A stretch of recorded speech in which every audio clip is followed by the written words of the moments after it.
आज शेतात आल्यानंतर एक नवीनच पराक्रम झालेला होता. आम्ही शेतात आलो तर आम्ही जे गाईसाठी कुट्टी ठेवलेली होती तर तिथे मजुरांनी ती कुट्टी जाळलेली होती. चुकूनच त्यांच्याकडून ती जळाली होती. पण त्यांना काडी कचरा जाळण्यासाठी आज शेतात पाठवले होते आणि त्यांनी सांगितलं होतं की दुसऱ्या शेतात म्हणजे दुसऱ्या साईडच्या शेतात जाळायचं आहे काडी कचरा. तर त्यांनी या शेतात जाळलं आणि आमची जी कुट्टी होती ती सुद्धा जळून खाक झालेली. आता इथे 3 ते 4 हजाराचं नुकसान इथे आमचं झालेलं होतं. पण आता काय करणार आहे. तर बघा ही संध्याकाळ झाली होती. म्हणजे आता 5 वाजले होते संध्याकाळचे.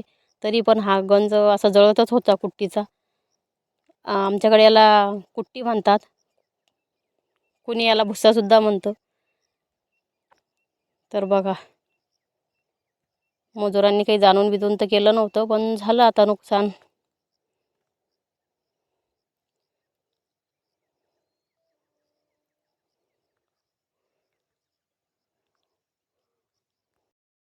त्यांचंसुद्धा खूप मन दुखलं. पण असं होतच राहतं कधी कधी. आमच्या हातून ही अशी चूक झालीच असती. त्यामुळे आता जाऊ दे आता.